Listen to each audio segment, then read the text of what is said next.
ഞാൻ ചെറുപ്പത്തിൽ നല്ല മിടുക്കനായോണ്ടേ 4ാം ക്ലാസ്സിൽ പഠിക്കപ്പോഴേ ലോങ് ജമ്പിന് ഫസ്റ്റ് പ്രൈസ് കിട്ടി. പ്രൈസ് കിട്ടിയത് നല്ല ബ്രാസ് കളറുള്ള ഒരു ഫ്ലവർ ബേസ്. അങ്ങനെ സന്തോഷമായിട്ട് ഓടി വീട്ടിൽ കൊണ്ടുവന്ന് അമ്മൂമ്മയും അമ്മയെ കാണിച്ചു. അവർക്കെല്ലാം ഭയങ്കര സന്തോഷമായിട്ടോ.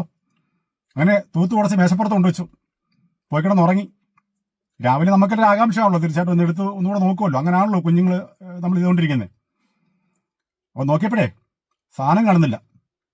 അങ്ങനെ അവിടെയൊക്കെ പറഞ്ഞതൊക്കെ ഒരു രക്ഷയില്ല എവിടെ വന്ന്. നേരെ അടുക്കള ചെന്ന് അമ്മയോട് പരാതി പറയാൻ ചെന്നപ്പോഴേ അമ്മൂമ്മ കാലും നീട്ടി ഇരിപ്പുണ്ട് അവിടെ. വല സൈഡിലേ പാക്കമറ്റി അടിക്കുന്ന ഇടിവഴവിയുണ്ട്, ഇടികല്ലും ഉണ്ട്. ഇട സൈഡിലേ എനിക്ക് ഇന്നലെ കിട്ടിയ ഫ്ലവർ വേസ് ബ്രാസ് കളറായിരുന്നു. അമ്മൂമ്മ എടുത്തേ കോളാമ്പിയോട്ട് ഉപയോഗിക്കുക. കോളാമ്പി എന്തെന്നറിയാമല്ലോ, വെറ്റമാനൊക്കെ തിന്നു വെച്ചിട്ടേ തുപ്പുന്ന സാധനം അമ്മൂമ്മ ഉപയോഗിക്കുക.